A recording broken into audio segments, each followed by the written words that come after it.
Imagine that every night someone steals 3% of your money. You don't see the thief, but your bank account gets thinner. This thief is called inflation. Let's break down his methods. Welcome to Stickman City. Here lives our hero, Joe. Joe saved for a house for 5 years. It costs $300K. There's only one empty house in town and one buyer, Joe. The deal is simple.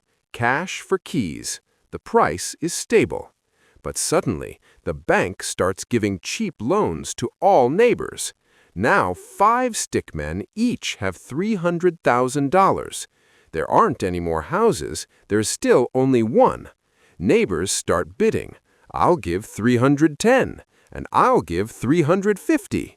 The house price rockets to $500K, even though it's the same house. This is demand-pull inflation. Too much money chasing too few goods. Now let's visit Stickman Bob's cafe. He grills burgers. Bob sells burgers for $5. Business is going great. Customers are buying the same amount as before. Demand is stable. But a crisis happens far away, and oil prices double. The truck driver tells Bob, meat delivery costs more now. The farmer says, fertilizer is up, meat costs more now. Bob has to spend $6 to make just one burger. To avoid going broke, he sets the price at $8. This is cost-push inflation. Producing goods became harder and pricier. Monetary inflation. Let's return to the Stickman City government. They need to pay debts.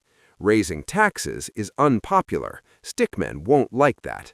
The government decides to print more money. It seems like an easy fix. Imagine the entire country's economy is one big pizza.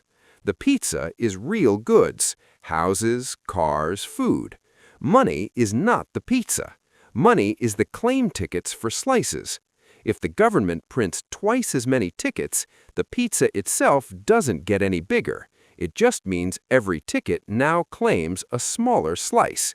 You have more paper in hand, but you are less full. When prices rise, Stickman Joe goes to his boss. "Boss, gas and burgers are up. I need a raise." The boss raises Joe's salary so he doesn't quit. But now the company has higher costs for employee wages. To cover them, the company raises prices on goods again. Joe sees the new price tags and demands a raise again. It's a vicious cycle called the wage-price spiral. In the worst case, this leads to hyperinflation. Money loses meaning. Joe wheels a cart of cash for bread. Is inflation always bad?